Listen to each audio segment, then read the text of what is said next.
were once again wiped out, with the exception of 400 men who rode on camels and fled.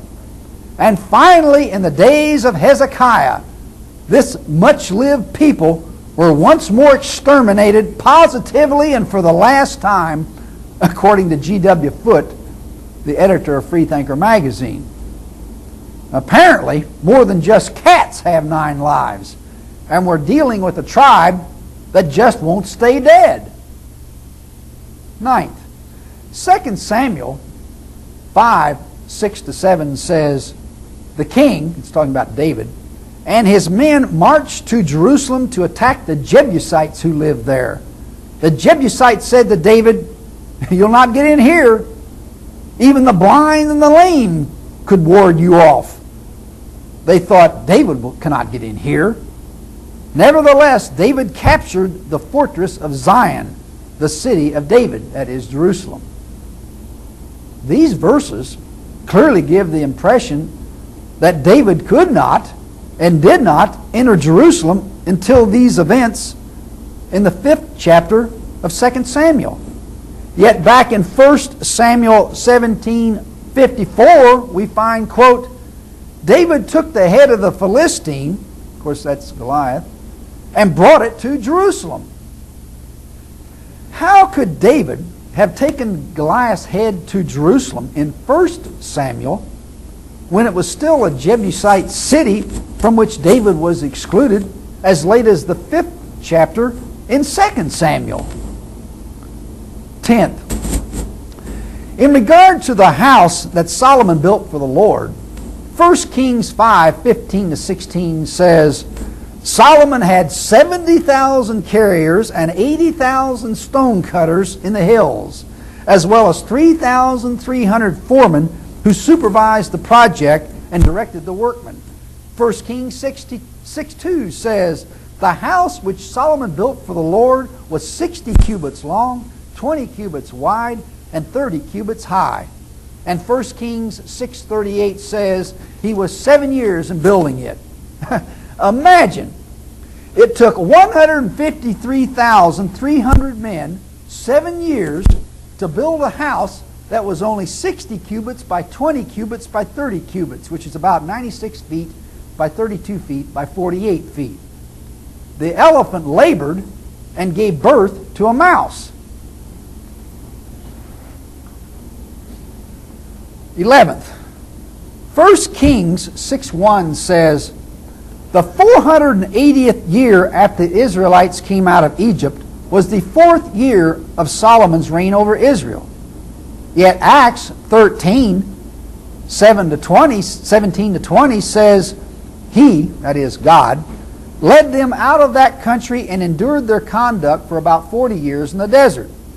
He overthrew 7 nations in Canaan and gave their land to his people as their inheritance. All of this took about 450 years.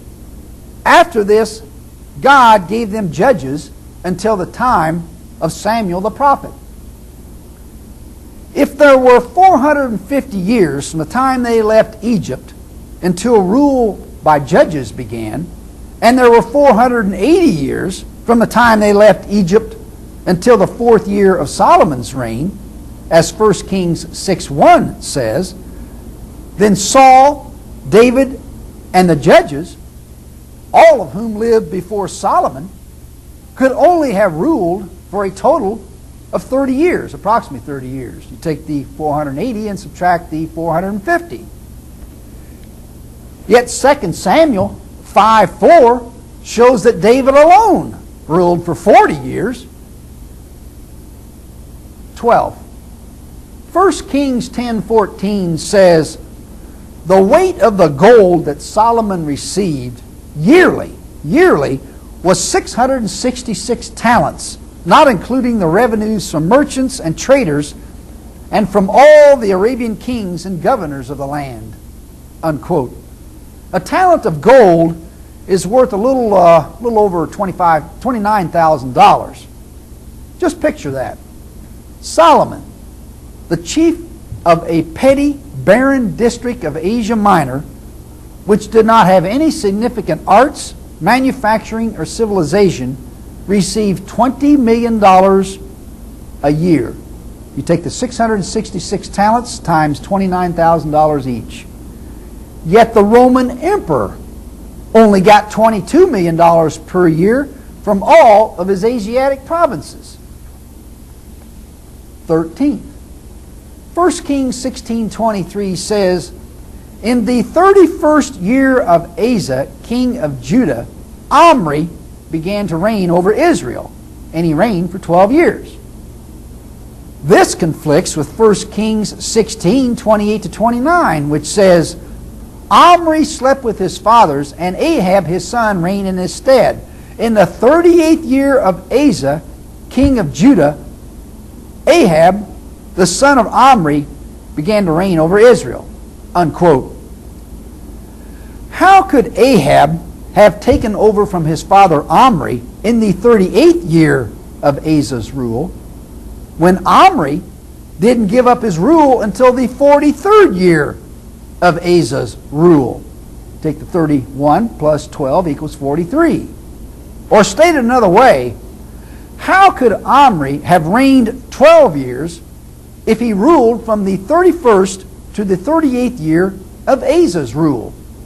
That's 7 years, not 12. 14th.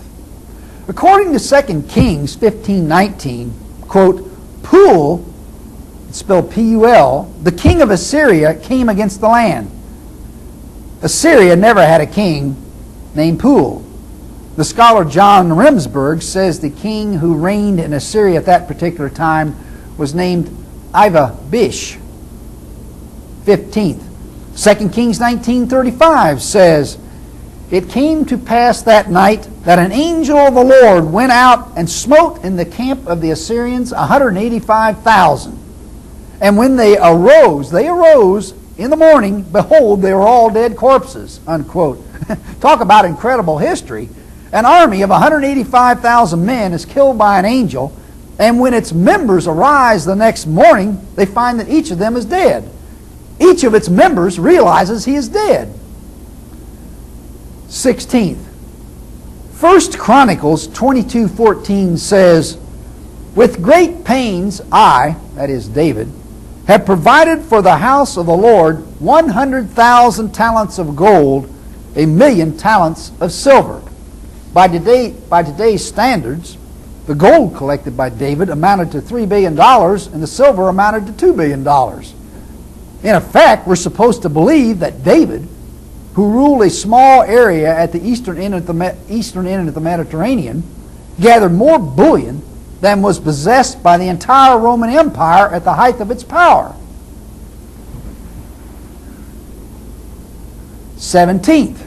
2 Chronicles 2:12 says, Hiram said, moreover, blessed be the Lord God of Israel that made heaven and earth.